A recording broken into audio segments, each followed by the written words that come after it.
Alright, people, midweek report time. So, a lot to dissect, a lot to talk about. I think probably the main thing we'll talk about, certainly at the start of this video, is the recent announcement that yes, it will not be Conor Benn versus Chris Eubank. It will in fact be Chris Eubank Jr. rematching Liam Smith, September the 2nd.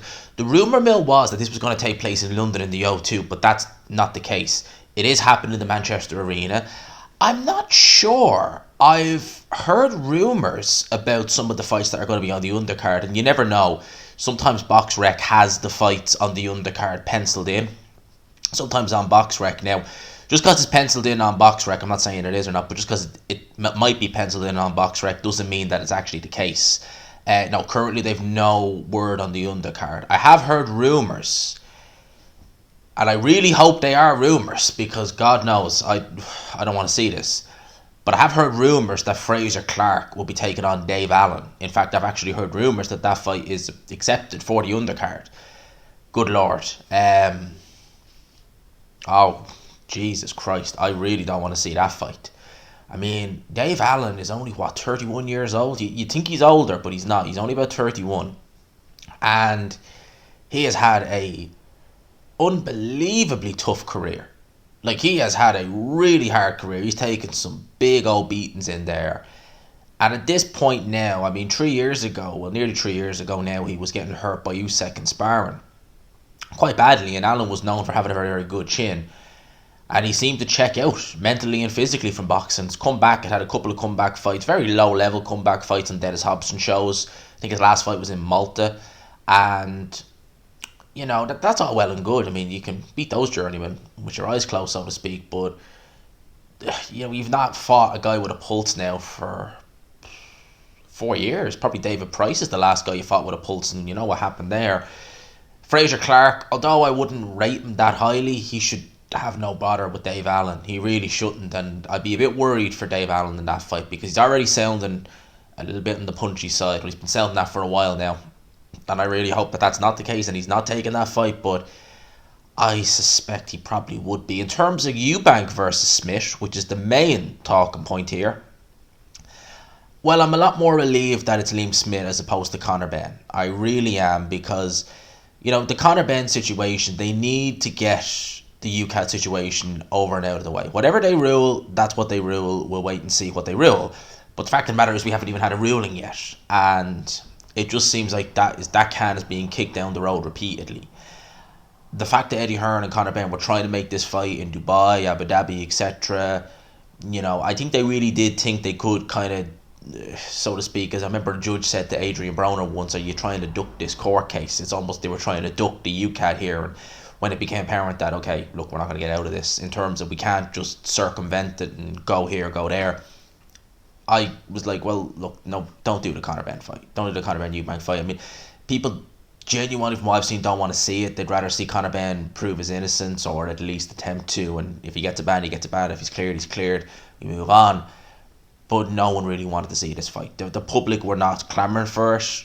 And I think this fight is better, you know, truth be told. For me, there are questions that need to be asked of both guys, because Liam Smith did a good performance, very good performance. But Eubank Jr. was finding a stride in that third round. And there's questions for me is that if Eubank really steps on the gas and really lets those combinations go, how would Liam Smith hold up? And can Eubank make the adjustments? And could Liam Smith be even better? So, much better fight. Very happy with it. It's coming around the start of September. And one thing you need to remember is that with the pullout, because this fight's been rescheduled twice, in fairness, it's not been Chris Eubank Jr. who's been the one instigating the pullouts. It's been Liam Smith. You know, he's pulled out twice. Eubank hasn't pulled out.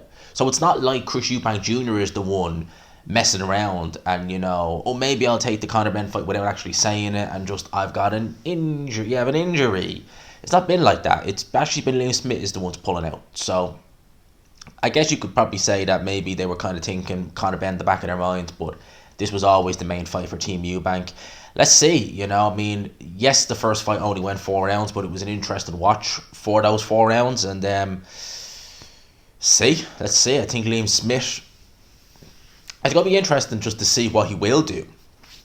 Because Liam Smith, his best weight is probably 154 pounds. And given the fact that Charlo is probably going to vacate his titles going after the Canelo fight, it's going to fragment that division a lot. The belts are going to be all over the place. Would Liam Smith maybe just think, okay, maybe I have an easier chance of getting a world title at 154, let me just drop back down and try and get maybe my WBO title back. Who knows? I'm only speculating with that, after the fight obviously, of course, but let's wait and see. In terms of some of the other news that's been announced this week, Francis Ngannou revealed that there's a rematch clause in place for the Fury fight. Why? I mean, just why? Like, just why? There's no title on the line, anything like that, and just why would, I just do not understand it. I mean, this whole situation, and I don't want to labour on about it in this video. I want to talk about more of the other news that's been happening, but this whole situation has really, really done Fury's image a world of damage. It was already damaged after the Usyk debacle back in April. But now it just seems like, I don't know, is it, people were asking me in the live, do I think it's repairable? I would say possibly, but he'd have to get his finger out and fight the Usyks, the Joshuas, the Ruizes of the world, and I can't see that. I can't see it. That's the situation there. Speaking of the WBC, they will not officially order Canelo Alvarez to defend his undisputed super middleweight world title against Dave Benavidez until March of next year, 1 year after he won the position and the interim title, Sullivan has said. Brilliant. And actually, I'm taking this interview excerpt from Broadway Joe. Now, Joel. It is Joel, yeah. I'd never heard of him. Forgive my ignorance, but I'd never heard of him until I seen his recent interview, which they're quoting from, with Sullivan there. And that really is how a boxing journalist should be behaving. That really is, because with him, he done his homework, he done his research, and he wasn't taking the responses that Sullivan was giving him and just moving on, which is something that we see from not just Sullivan, most promoters. It was a case of, well, this is my response, and he's like, but hang on a minute, if you check your rule, it states this. And you could really see Sullivan was accusing him of being aggressive when he wasn't. He was just responding. And yet Sullivan was the one being mad defensive and starting to get aggressive in it. It was just, it obviously shows it's like a politician, It's like when a politician is talking absolute out their arse, but you have, most media companies who just kind of let them just say, maybe, oh, Mr. Prime Minister, do you do this? Yes. Okay, fair enough. When they actually start grilling them on it, you start to see them get a lot more defensive, because it's like, hang on a minute. And it's like that, literally like this in boxing as well. When you really start, like Frank Warren, Adam Cattrall, when you start actually seeing through the nonsense that they're talking about, then you start really seeing them, they start to feel, as I say, the heel on their throat. And that was with Sullivan. Sullivan basically was talking about, they were asked about Charlo and why he's not been stripped in 2 years. And as he correctly pointed out, in their rule, they will make you champion in recess if you can't defend the title in a year. It's been 2 years.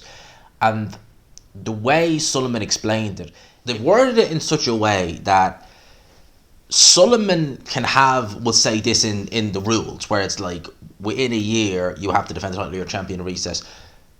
But he sort of gets the final say, if you get me. So with him, he's just saying that Charlo has been injured and that he has MH issues. So for that reason, he's given a pass. It really is bizarre. It really is bizarre. And you think of it like this, right? Savannah Marshall won her title only a couple of weeks ago. He's already put a mandatory on her. Benavidez is going to have to wait a year after winning the interim title before he gets a crack at Canelo. What? But Savannah Marshall literally picks the belt up, here's a mandatory for you. Benavidez, there you go, just casually yep, you go right ahead. It's mental. When was Canelo's last mandatory with the WBC? Was it Yildirim? Was it Avni Yildirim? I think he was mandatory, if I'm not mistaken. I actually genuinely think he might have been mandatory. I know that was an easy fight for Canelo. And to be fair, he was coming off the back of a performance over Callum Smith, Sergey Kovalev, and Danny Jacobs. He was owed a bit of a gimme fight, to be fair. Fighting those guys back to back to back, it's impressive. I give him that. And that was a quick turnaround as well. He only fought Callum Smith in December, and he was already in February. That was in Florida, actually, as well, because they had crowds. They can do it when they want to, but for certain fighters they won't. And the example I'd always give of just how farcical they really are with their rankings and how farcical they are with their mandatories is, you look at Artur Beterbiev. He's making a mandatory defence against Callum Smith. All right, so that's fine. Callum Smith, by mandatory standards, is a good mandatory, and they're enforcing that, fair enough. But in 2021, he made a mandatory defence of his WBC title. Well, he was unified champion, to be fair. But he made a mandatory defence. He was IBF and WBC champion at the time because Joe Smith Jr. still had the WBO. And he had to defend it against Marcus Brown, who was mandatory at the time. And Brown hadn't fought a WBC sanctioned bout in God knows how long. He'd not won a fight at light heavyweight in over 2 years, I think it was. And he hadn't fought at light heavyweight for a while because he only had one fight after he lost to Jean Pascal, and that was a 10-rounder, and it was a non-title fight, so he weighed like 180-something pounds. And yet, off the back of that, he got made mandatory for Artur Beterbiev, and he had that mandatory foisted on him. Get the hell out of here, Sullivan. You can do what you... He just gives himself carte blanche to just do what he wants. He literally does. And you put it on him and he gets real defensive. But shout out to Broadway Joel. Great interview. And I've no doubt I will be tuning in for more. I won't imagine I'll be seeing him interviewing Sullivan anytime soon, but I'll be definitely tuning in. It was a very good interview, really impressed. The BT Sport have announced that they will be relaunching, or sorry, they have relaunched as TNT Sport.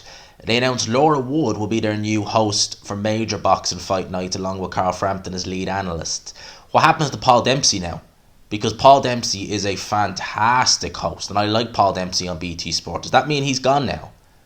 Which I hope that's not the case, because Paul Dempsey, maybe he's co-host, I don't know, because Paul Dempsey, I loved him at Sky, I like him at BT Sport, he is a great host. Laura Wood, that means she's leaving the Zone, so the Zone are down one host.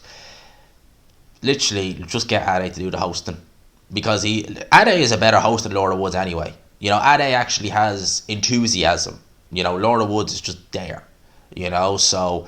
I hope they get Ade in. I hope they've learned their lesson with the Zone, though, because they started with Maya Jama, and that was just like that.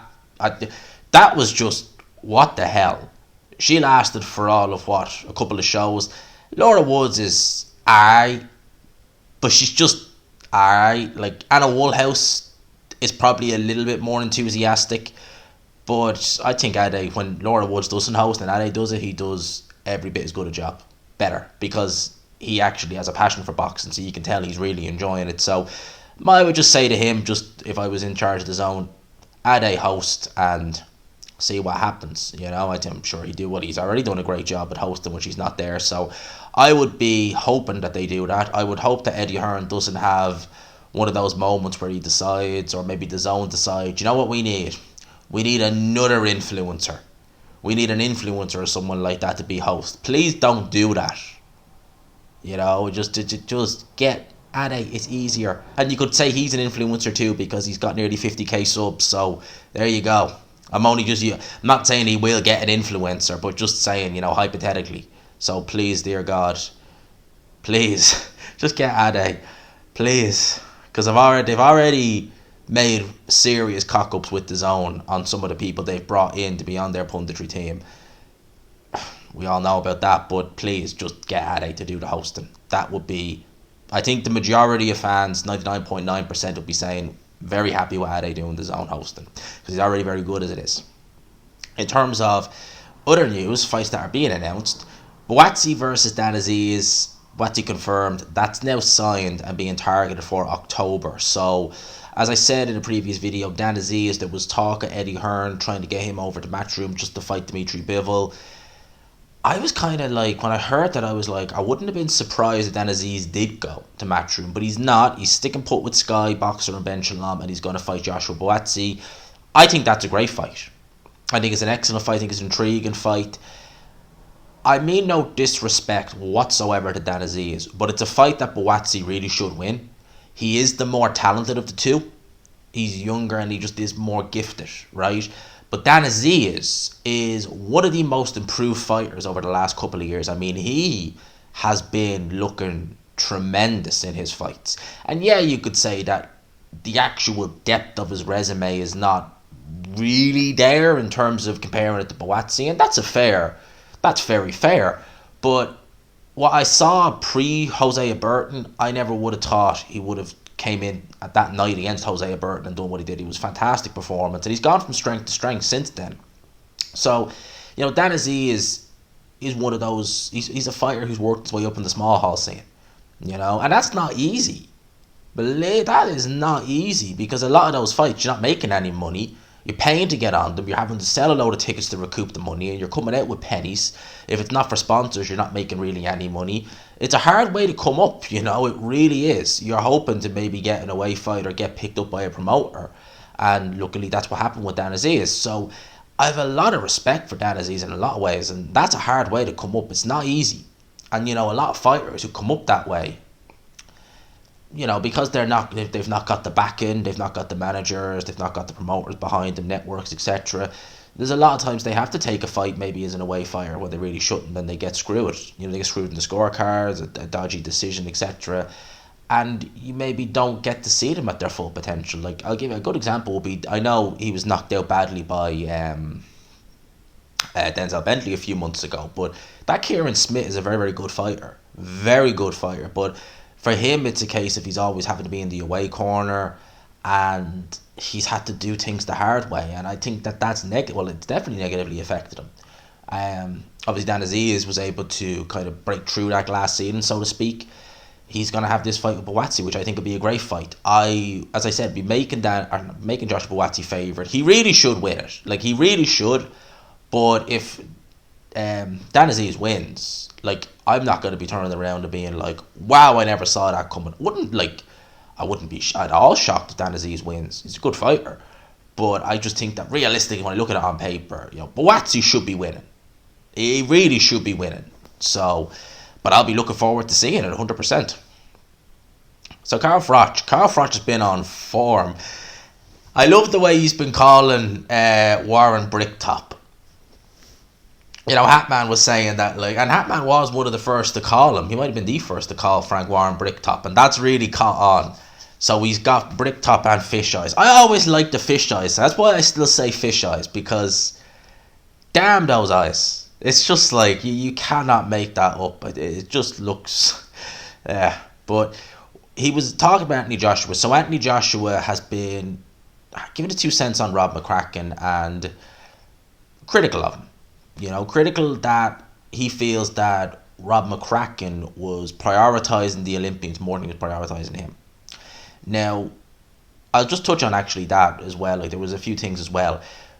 With Joshua, I think that, I don't know, so sometimes when he says things in interviews, you're kind of like, why are you saying this now and not back then? Because when he lost to Andy Ruiz, at that time, there was a lot, myself included. And, I've been saying, I started this channel a long time, 4 years ago now.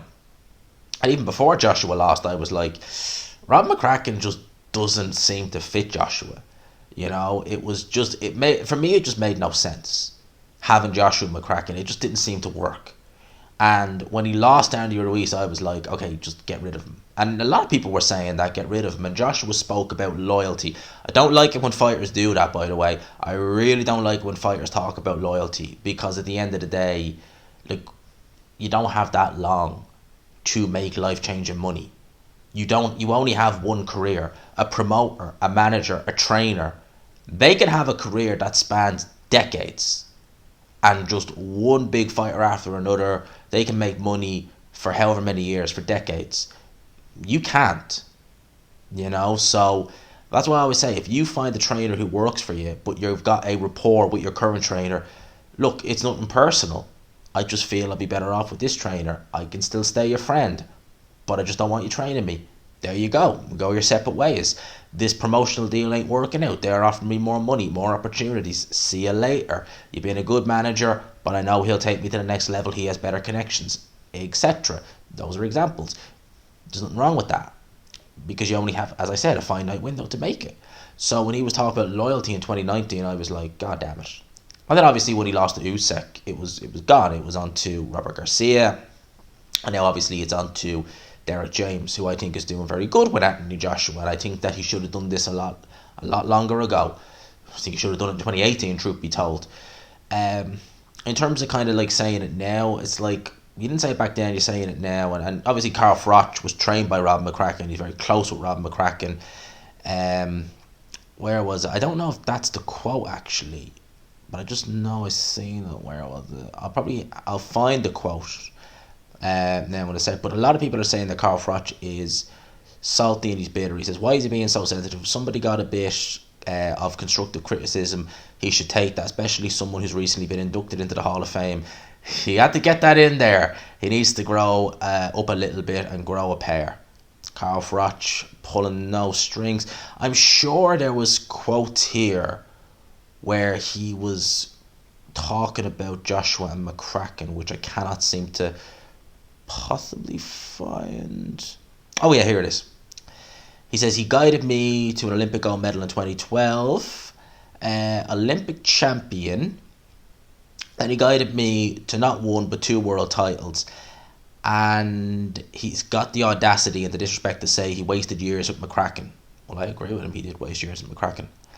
And he didn't teach him defense. For me, that's disgusting. It's out of order what he said about Rob McCracken. I think he'll probably regret saying what he said. I'm not going to hold it against him, but I think it's probably disrespectful to the guy who took him out of the Olympics and took him to the Olympics and 2 world titles. As you would expect for Carl Froch to say, I do feel as though, Carl Froch is friends with him, so he's obviously going to big him up, but I do feel as though AJ did waste years with McCracken. I agree with him there. He did. But at the same time, he spoke so much about loyalty back then, so maybe he's looking back and saying, you know what, I shouldn't have been so loyal. And might not sound nice, but look, I've nothing against McCracken. I don't know him, but he was not the guy for AJ. He was just not the guy. I see Billy Joe Saunders has been active again on Twitter. He really has, and he's calling out good old Edgar Berlanga. Well, he's currently not with a promoter, Billy Joe. He's talking about coming back at 175 or 168. And Berlanga, a prime Billy Joe, even at 168, dances rings around Berlanga. But now, I'd be favouring Berlanga in that fight 100%. But there's talk Berlanga's going to be fighting Jaime Munguia next. In the US, for those in the US, Usyk versus Dubois going to be shown on ESPN Plus in the US, just in case anyone was wondering about that. Josh Kelly is now ranked number 1 with the WBO at 154 pounds, meaning that if Charlo vacates or is stripped, then interim title holder Tim Tszyu would then be upgraded to full champion, with Kelly getting the first shot as mandatory. Now, Kelly wouldn't have to take that mandatory, and I think he'd be well advised not to if he wants to continue his career and his progression, because he will get absolutely annihilated by Tim Tszyu if he steps in there with him. That's just it. He will get absolutely annihilated by Tim Tszyu if he went in there with him. 100%. There's no doubt in my mind. And I think Sauerland and even Kelly probably know that. They're nowhere near ready for the world stage.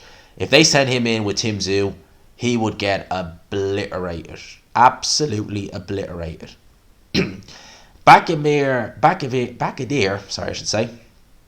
Yalalov has signed a multi-year deal. I don't like multi-year deals with Bob Arum and Top Rank, and he's going to have his next fight on the undercard of Jared Anderson versus Rudenko. A very interesting. That fight card is shaping up to be a very good little heavyweight card.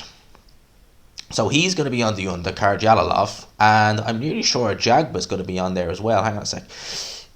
I'll get it up here on BoxRec. Nico Ali Walsh is going to be on the undercard as well, the grandson of Muhammad Ali, who is not a particularly good fighter. Well, it's not on BoxRec, but I'm nearly sure I saw a Jagba's going to be on there as well. So there's 3 very, very, very, very good heavyweights who are going to be on that card. So I'll be looking forward to that one, because cards with heavyweights, I'm there. Heavyweights, I'm all good with that. Count me in. Sullivan, our old pal, has stated that the WBC franchise title might now be gone forever. He says, we don't have any petitions right now. Maybe there will not be any petitions. Maybe it's gone forever. I don't know yet. Well, I hope it's certainly gone forever because it's one of the stupidest ideas I've ever heard. That flipping franchise champion made no sense. It lasted for all of 5 minutes, but it's lingering still because he's still able to bring it out again. I mean, that franchise champion was just such a stupid thing. It really was. Like, why he thought that was a good idea is beyond me. It basically meant that your champion has carte blanche not to face him. It basically was like, it's like the WBA regular and the super champion. It's like the regular WBC champion, the WBC champion gets the mandatories. The franchise champion doesn't get anything, but he's seen as the champ. It was a head scratch. It was it was more than that. It was a head F. I'm just not going to say that, but it made no sense. And it messed up, like, Undisputed, if you think about it like that, because in one sense you had, like Cambosis winning, quote unquote, Undisputed from Teofimo Lopez, who won against Lomachenko, and you're like, who is Undisputed? Is it Cambosis? Did Cambosis lose Undisputed to Devin Haney? Because I think Haney had the WBC title as well, which was kind of...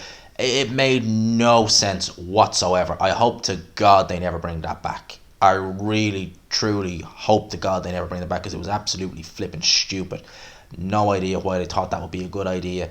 And it would be the WBC and the WBA who have the two silliest rules with regards belts and stuff like that. It would be those. It's just, of course it is. Of course it's those two. Who else would it be?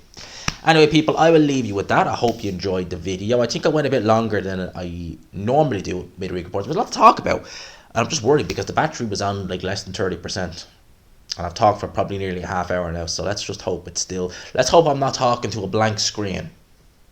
So I'm not talking to a blank screen, which is probably the reason why I should end it here, which I will be doing. For now, I'll leave you with that. Smash the like button on the way in or on the way out, lads. Hit subscribe, of course, if you haven't already. We're less than 150 away from 12k. That's a nice number, 12k. Mad. Smash the like button, hit subscribe, lads. I'll chat to you. Peace.